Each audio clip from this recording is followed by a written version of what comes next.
বাণিজ্য মেলা শেষ হয়ে গিয়েছে, কিন্তু ভিডিও আমার কাছে এখনো রয়ে গিয়েছে। এখন যদি আপলোড না দেই আমার মস্ত বড় পাপ হয়ে যাবে। এবারে বাণিজ্য মেলায় গিয়ে কি কি কিনলাম, কোথায় কোথায় ঘুরলাম, কত সুন্দর সুন্দর জিনিস উঠেছে, সবকিছু শেয়ার করব আপনাদের সঙ্গে। সো হ্যালো এভরিওয়ান, আসসালামু আলাইকুম, welcome to my page Trishna's daily blog. সকাল সকাল ঘুম থেকে উঠে আমরা নাস্তা করে নিয়েছি, কারণ সকাল সকাল মেলায় চলে যাব। সকাল সকাল গেলে ওখানে ভিড়টাও একটু কম থাকে এবং রিল্যাক্সে সবকিছু ঘুরে ঘুরে দেখা যায়, খুবই ভালো লাগে। এই জন্য সকালে নাস্তা করে আমরা রেডি হয়ে বের হয়ে গিয়েছিলাম 11টার দিকে। যে যেখানেই থাকেন না কেন, মেলায় যেতে হলে সবাইকে কুড়িল বিশ্ব রোড আসতে হবে, কারণ এখানে বিআরটিসির কাউন্টার গুলা আর বিআরটিসির এই বাসগুলো একমাত্র বাস যেটা কিনা মেলায় যাওয়া আসা করে। তো আমরা লম্বা সিরিয়াল ধরে এখানে 3টে টিকিট কেটে নিয়েছিলাম। এখানে 5 মিনিট পরে পরে বাসগুলো যাতায়াত করতে থাকে, এজন্য যাওয়া আসার কোনো সমস্যাই হয় না এখানে। তারপর আমরা বাসে উঠে গিয়েছিলাম, 2 তলায় উঠে বসেছি। আমরা ফার্স্টে বসেছি, ফার্স্ট থেকে দেখছিলাম কত সুন্দর ভিউ। 300 ফিটের এই রাস্তাগুলো এত বেশি ভালো লাগে, দেখতে দেখতেই সময় যে কখন চলে যায় বোঝাই যায় না। এই দৃশ্যগুলো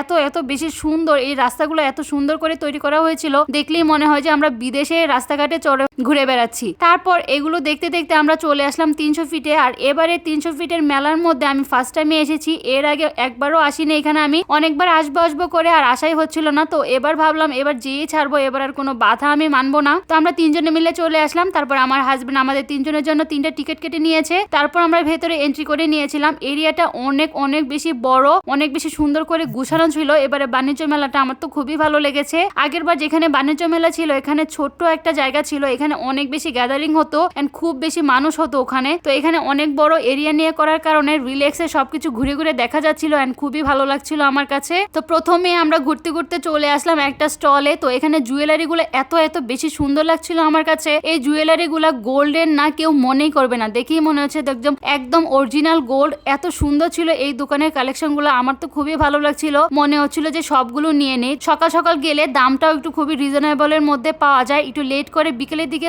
গেলে ওরা অনেক বেশি দাম রাখে। তো সকালবেলা আমার একজোড়া চুড়ি অনেক বেশি পছন্দ হয়েছিল, তো দামাদামি করে আমার কাছে মনে হয়েছে আমি খুব কম দামে নিতে পেরেছিলাম। আমি মাত্র 250 টাকা করে এই চুড়িগুলো নিয়েছিলাম। আমার কাছে তো খুবই সস্তা মনে হয়েছে। আপনাদের কাছে কেমন লেগেছে অবশ্যই জানাবেন। দামটা কি বেশি হয়েছে কিনা সেটাও একটু কমেন্ট করে জানিয়ে দিবেন। তো আমার কাছে ভালো লেগেছে, এই জন্য আমি 2 জোড়া চুড়ি এখান থেকে নিয়ে নিয়েছি। তারপর একটা সিরামিকের দোকানে চলে আসলাম। এখানে দেখলাম অনেক ধরনের জিনিসপত্র পাওয়া যাচ্ছে। কিউট কিউট মগও ছিল, বিভিন্ন সাইজের ছিল মগগুলা, দেখতে তো বেশ ভালো লাগছিল। এখানে সিঙ্গেল সিঙ্গেল করেও কেনা যাচ্ছিল, বিভিন্ন ধরনের প্রাইজের ছিল। 100 টাকা করে ছিল, 120 টাকা করে ছিল, এরকম প্রাইজের ছিল। তারপর ঘুরতে ঘুরতে চলে আসলাম এদিকে বাচ্চাদের সেকশনে। এখানে বিভিন্ন ধরনের রাইড ছিল। এই রাইডগুলো দেখে তো আমার বেশ ভালো লাগছে। বিশেষ করে এই রাইডটা তো নতুন মনে হয়েছে আমার কাছে। বাচ্চাদের খেলা দেখে তো আমারও মনে হচ্ছিল যে ভিতরে গিয়ে আমি একটু এখানে খেলা করি। তো এখানে বাচ্চাদের জন্য এটা রাখা হয়েছে মেইনলি, এই জন্য ওরা খেলছে, দেখে তো আমার বেশ ভালো লাগছে। তারপর এদিকে চলে আসলাম ভাইরাল সেই রুটি মেকারের দোকানে। এখানে ওদের রুটি কত সুন্দর গোল হয়ে যাচ্ছে, ওরা যেভাবে রুটি করে দিচ্ছে সেভাবে গোল হয়ে যাচ্ছে। তো আমিও একটু ট্রাই করলাম, দেখলাম আমার রুটিটাও সুন্দর গোল হয়ে যাচ্ছে। দেখেন আপনারা, দেখেন ওদের কাছে গেলে রুটি গোল হয়ে যায়, কিন্তু বাসায় আসলে কেন জানি গোল হতে চায় না। তো যাই হোক, তারপরে চলে আসলাম এখানে কিছু পার্টসের দোকানে।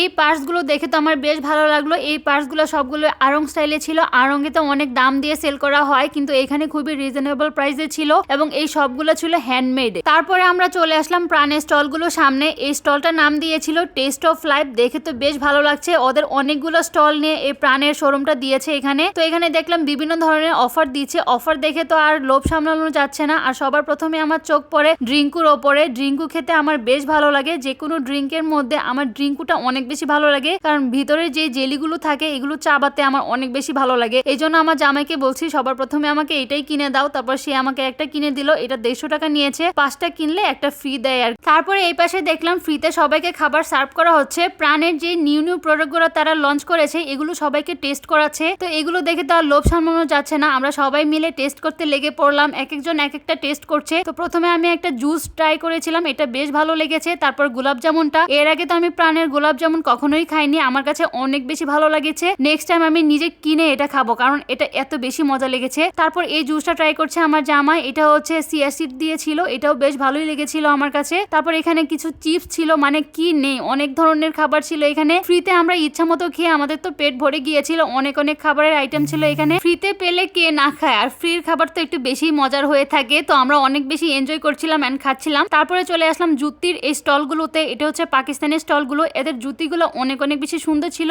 1500 টাকা করে ছিল এন্ড মানেও খুবই ভালো ছিল, খুবই টেকসই ছিল, দেখে তো আমার খুবই ভালো লাগছে। লাগছিল, কিন্তু আমি আর নেইনি এবার। তারপরে আমি এখানে দেখলাম ভেলপুরি সেল করা হচ্ছে। ভেলপুরি দেখলে তো আমার মাথা ঠিক থাকে না, আমার এটা খেতেই হবে। তো এখানে দেখলাম বাণিজ্য মেলার ভেতরে যেহেতু এদের স্টল গুলো, তো এইগুলো একটু দাম বেশি হবে। তারপরেও আমার যেহেতু খেতে ইচ্ছে করছে, আমরা সবাই মিলে ভেলপুরি খেলাম, অনেক বেশি মজা লেগেছে। এবারে বাণিজ্য মেলা আমার তো বেশ ভালো লেগেছে। আপনাদের কার কেমন লেগেছে এবং কে কে যেতে চান নেক্সট ডে সবাই কমেন্ট করে জানাবেন। আজকের ভিডিও এই পর্যন্তই, কেমন হয়েছে জানাবেন। আল্লাহ হাফেজ।